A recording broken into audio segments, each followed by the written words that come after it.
A titanium building rises on former port land, beside a river that spent decades as little more than an industrial sewer.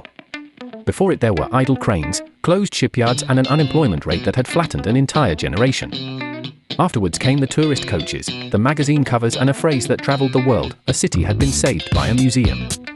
That phrase became public policy in dozens of cities. The question holding this video together is the one almost nobody asked at the time. Can a building save a city, or can it only make visible what was already happening for other reasons? Start with the mechanism, because most of the answer sits there. The museum did not arrive alone. It arrived at the end of an enormously long operation almost nobody remembers.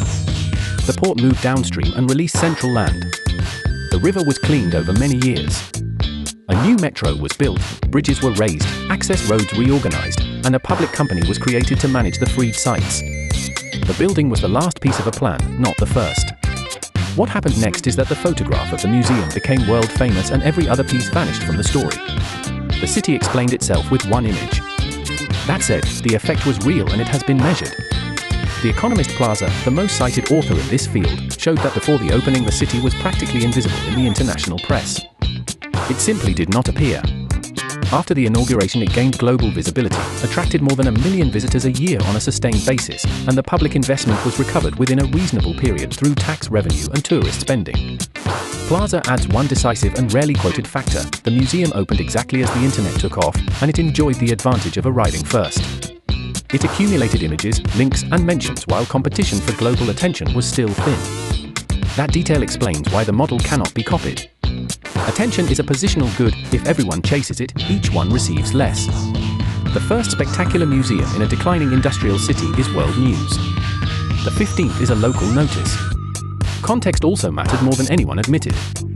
The region kept a strong industrial base, had nearby tourist cities and a well-established pilgrimage route already bringing visitors north. The researcher Del Cerro Santamaria argues that public officials elsewhere copied the building and ignored everything else: the prior plan, the economic structure and local politics. The results of that copying are documented.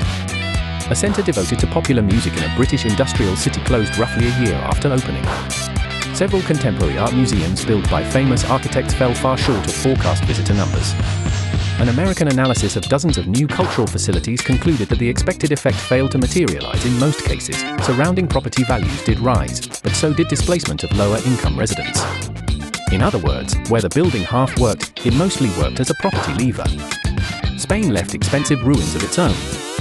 An enormous cultural complex built on a Galician hill multiplied its original budget, and 2 of its buildings were never raised at all. Another Mediterranean complex, more successful in visitor terms, left heavy debt on the regional accounts. It helps here to separate fact from interpretation. The fact is that these facilities cost far more than planned and drew smaller audiences than promised. The critical interpretation is that they were approved because a spectacular building offers something no social policy offers: a photograph that can be inaugurated within the same term in which it is decided. Now the counter-argument, and it deserves serious treatment. Symbolic effects are not vapor. A city that sees itself as a failure makes worse decisions, retains less talent and attracts less investment. Changing that self-perception carries real economic value, even if it never lands cleanly in a spreadsheet. Culture is also not obliged to justify itself purely by profitability, any more than parks or libraries are. And there is an obvious risk in easy criticism. If every landmark is dismissed as marketing, poor cities end up condemned never to build anything ambitious, while rich ones carry on unquestioned. A middle and more demanding position can still be defended. An iconic building can accelerate a process, never replace it. It works when it arrives after the cleanup, the transport and the land reorganization, and when it forms part of a wider economic strategy. It fails when asked to do single-handedly the work of 20 years of urban policy. The editorial opinion is this: the problem was never the architecture, it was the shortcut.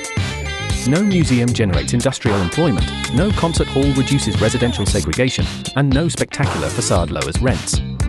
In fact, if it succeeds spectacularly, it will tend to raise them. Return to the opening question. Can a building save a city?